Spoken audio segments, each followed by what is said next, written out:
कि जहां एक तरफ मोदी मैजिक नहीं चला, वहीं मोदी मैजिक को अब एक पॉजिटिव रिस्पांस की तरफ देखते हुए भारतीय जनता पार्टी ने उसका यूज इन दो राज्यों में किया था। जैसा कि आप सभी जानते हैं कि जो जम्मू कश्मीर की वर्तमान स्थिति है, उस स्थिति में नेशनल कॉन्फ्रेंस को इस बात का अंदेशा है कि अगर सरकार वो बनाते भी हैं कांग्रेस के साथ, तो वो सरकार अस्थायी नहीं रह पाएगी। सबसे बड़ी पार्टी के नंबर 2 पे खड़ी है कांग्रेस, माफ कीजिएगा, भारतीय जनता पार्टी। 6 सीटों पर लुढ़क करके कहीं ना कहीं कांग्रेस पूरी तरह से एक्सपोज हो गई है। कभी भी कोई बड़ा काम हो सकता है। उमर अब्दुल्ला लगातार इस तैयारी में लगे हुए हैं कि कहीं ना कहीं एक सरकार जो बने वो अस्थायी सरकार हो, मजबूत सरकार हो। पनोरमा ग्रुप, जो सोचता है वो करता है, आपके अपने सपनों का आशियाना। नमस्कार, बहुत बहुत स्वागत करते हैं। एक बार फिर से हम आपके सामने हाजिर हैं और जिस तरह का माहौल चल रहा है और जो आपने देखा होगा कि किस तरह से देश में 2 राज्यों के चुनाव परिणाम के बाद बिहार भी उससे प्रभावित हुआ है और बिहार में भी राजनीतिक हलचल बढ़ी है। इस बढ़ी हुई हलचल में कई तरह की चर्चाएं शुरू हो गई हैं। हमने आपको पिछली खबर में बताया भी था कि हम आपको बताएंगे कि हरियाणा की जीत भारतीय जनता पार्टी के लिए कितना ज़्यादा अमृत का काम कर रही है और कितना उसमें बूस्टअप मिला है।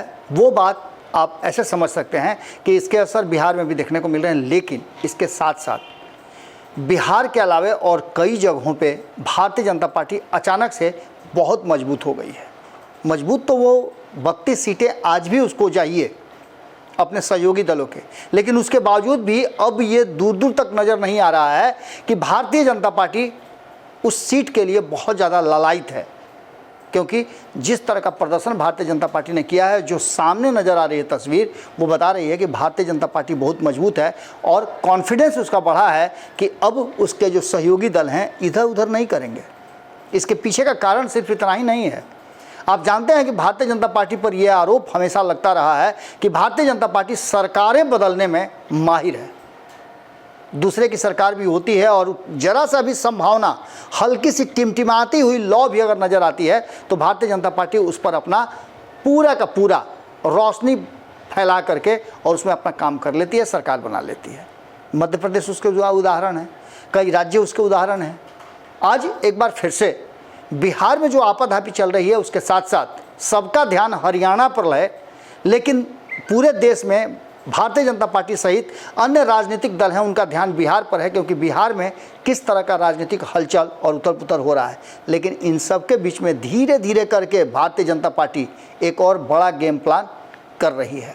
ये गेम प्लान है कि जहां एक तरफ मोदी मैजिक की बात 2024 में अगर कहा जाए तो नहीं चला, जिसकी चर्चा हम अक्सर करते रहते हैं, पिछली खबर में भी हमने किया था कि जहाँ एक तरफ मोदी मैजिक नहीं चला, वहीं मोदी मैजिक को अब एक पॉजिटिव रिस्पांस की तरफ देखते हुए भारतीय जनता पार्टी ने उसका यूज इन 2 राज्यों में किया था।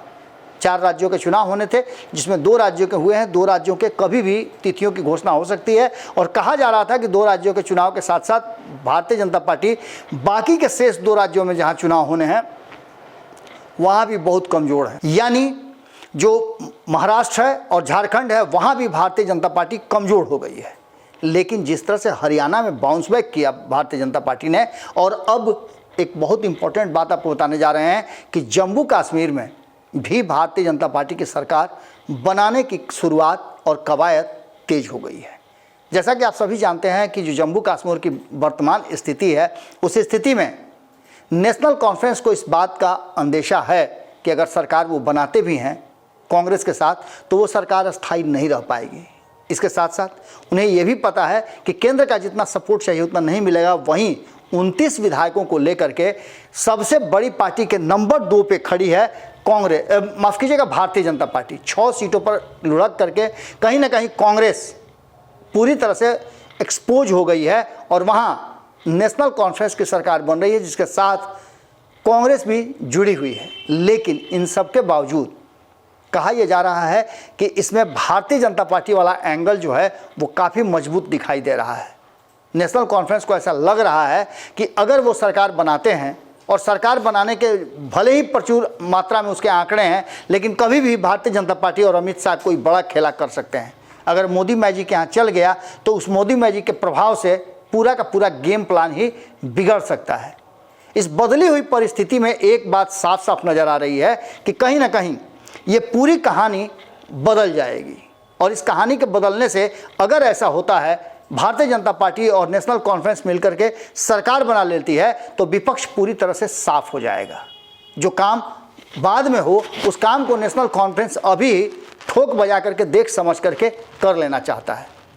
अब देखना दिलचस्प होगा कि आगे होता क्या है। लेकिन सीटों के आंकड़ों को अगर देखें तो 46 सीटों की ज़रूरत है 90 सीटों वाले इस विधानसभा में, जिसमें से 42 सीटें नेशनल कॉन्फ्रेंस जीत करके आई है, 6 सीटें कांग्रेस के पास है। लेकिन इससे बहुत ज़्यादा कुछ देखने को नहीं मिल रहा है। इसके साथ साथ और भी कई दल हैं, जिसमें से पीडीपी को 3 सीट मिली है, आम आदमी पार्टी को 1 सीट मिली है। आपस में इन लोगों का सामंजस्य नहीं बना। वहीं 29 सीटें लेकर के भारतीय जनता पार्टी जो है वो मजबूत स्तंभ बनी हुई है। और ऐसी स्थिति में कभी भी कोई बड़ा काम हो सकता है। उमर अब्दुल्ला लगातार इस तैयारी में लगे हुए हैं कि कहीं ना कहीं एक सरकार जो बने वो अस्थाई सरकार हो, मजबूत सरकार हो, और उस सरकार के लिए किसी भी तरह का कोई 5 साल तक प्रॉब्लम नहीं हो, इसको ध्यान में रखते हुए सरकार बनाने की कोशिश चल रही है।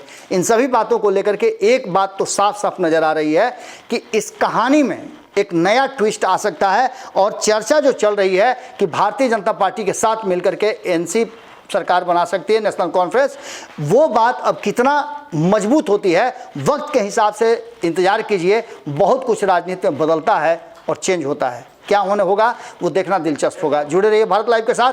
बहुत बहुत धन्यवाद। पनोरमा ग्रुप, जो सोचता है वो करता है। अगर ये वीडियो पसंद आई और वह बिहार के राजनीति और बिहारियत से सरोकार रखेनी तो सब्सक्राइब बटन दबा के चैनल के सब्सक्राइब कर ली। ओजे एगो घंटी बा, ओकरा बटन दबा देला से कुल सटीक और मारक खबर रुआ मुफ्त में मिल जाई। अगर रुआ पत्रकारिता के हमनी के नया प्रयोग में सहयोग कर चाहतानी तो ज्वाइन बटन दबा दी। पेटीएम नंबर नोट कर ली 9386816700। धन्यवाद।